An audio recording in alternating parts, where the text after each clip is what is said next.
Pour mener cette guerre de race, qui est la substance même de l'histoire, il faut bien sûr combattre, mais combattre sans les freins et les réserves qui naguère encore entravaient l'Allemagne. On répète volontiers, après 1933, cette phrase qui aurait été prononcée par Erich Ludendorff, selon laquelle l'Allemagne eût été victorieuse en 1918 si elle n'avait pas été de culture chrétienne, et si, donc, elle avait réellement su se battre. Là encore, les héritages normatifs successifs ont enseveli la race nordique sous un tombereau de normes qui lui sont in fine néfastes. Le christianisme, l'humanisme, les Lumières, le droit de la guerre, les conventions internationales. Pour combattre, il faut donc avant tout combattre ces normes et s'en délivrer. Considérant le christianisme comme la plus grande peste qui pouvait nous frapper au cours de l'histoire, Himmler le bannit de la SS, interdisant aux unités de la Waffen-SS de posséder des aumôniers protestants ou catholiques. Il ne s'agit pas pour le Reichsführer SS de faire profession d'athéisme, mais d'éradiquer une infection chrétienne qui rend les hommes faibles car compatissants et passifs car résignés à obéir au plan céleste. En détournant l'homme de l'ici-bas et en orientant son regard vers l'au-delà, le christianisme éduque à la passivité contemplative, non au combat résolu. Himmler n'est donc pas opposé à toute religion, mais à celle qui désarme les hommes. Pour preuve, il autorise en 1943 la présence d'aumôniers non chrétiens dans les nouvelles unités puis divisions créées au sein de la Waffen-SS. La division Handschar puis la Skanderberg, composée de volontaires bosniaques musulmans, ont leurs imams, formés par Amin al-Husseini, grand mufti de Jérusalem et proche ami du Reich. Selon Himmler, en effet, l'islam a sur le christianisme ce grand avantage qu'il encourage les hommes au combat et leur permet de mourir heureux.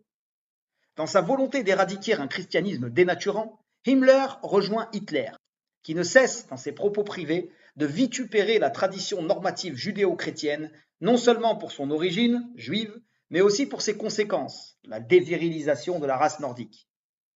Ce diabolique tu dois, et ce stupide tu ne dois pas, il faut en purifier notre sang de cette malédiction du mont Sinaï, ce poison avec lequel les chrétiens et les juifs ont gâté et sali l'instinct merveilleux et libre de l'homme, avec lequel ils l'ont ravalé au niveau d'un pauvre chien peureux.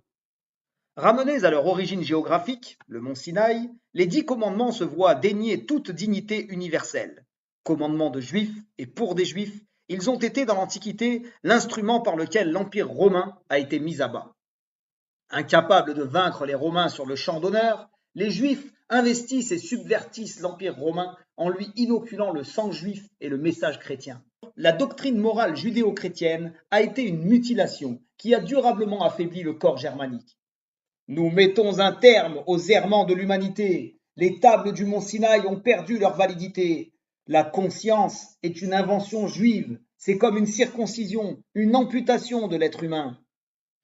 Se préparer à la guerre de race exige donc au préalable que chacun mène un combat intérieur contre le vieil homme en soi. Dans les rangs de la SS, on appelle cela surmonter le salaud intérieur, cette maudite conscience qui empêche d'agir en enseignant des choses fausses.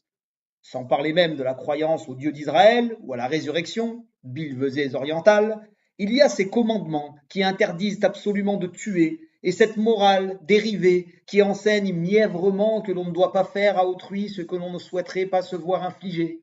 Ces absurdités postulent que les commandements de la morale valent universellement, c'est-à-dire pour tout homme, pour tout le genre humain. Or, pour les nazis, il n'y a pas de genre humain.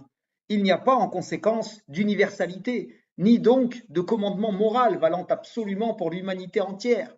Toute morale est strictement relative, circonscrite à son champ d'application, qui est la race à laquelle on appartient.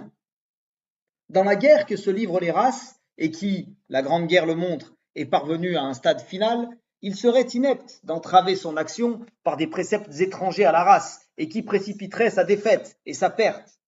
En pratique, Hitler ne cache pas, dans les jours qui précèdent le déclenchement de la guerre contre la Pologne, qu'il s'agit de livrer une guerre radicale à l'ennemi. Notre force réside dans notre rapidité et notre brutalité. J'ai donné l'ordre et je ferai fusiller celui qui osera dire un seul mot de critique, que notre but de guerre ne soit pas d'atteindre telle ou telle ligne, mais d'exterminer physiquement l'ennemi.